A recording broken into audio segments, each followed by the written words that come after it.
আসসালামু আলাইকুম। আশা করি সবাই ভালো আছেন। আল্লাহর রহমতে আমিও ভালো আছি, আর আমার পাখিগুলোও অনেক ভালো আছে।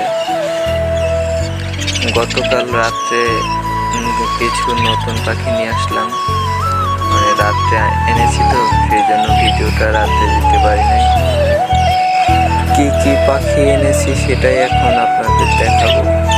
আর এইগুলা হচ্ছে মানে বাচ্চা ছিল এখানে, যেই কয়টা হ্যান্ড ফিটিংয়ের উপযোগী হয়েছে সেইগুলো আমি বের করেছি, আর যেইগুলা বাচ্চা বড় হয়ে গেছে সেইগুলো বের করে রাখছি।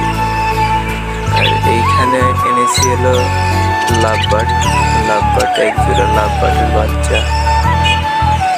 আর অনেক মানে 7-8 দিন আগে, তার 7-8 দিন আগে ককাটেল এনেছি। আর আমার যে ঘুঘু জোড়া ছিল, বাচ্চা ফুটাইছিল, ওইটা কি সে জানি খেয়ে ফেলেছিল, সেই জন্য আরেকটা নতুন ঘুঘু এনেছিলাম।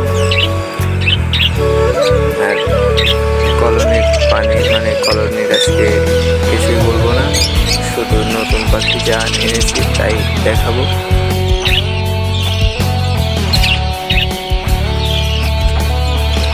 আশা করছি সবাই আমার পাশে থাকবেন।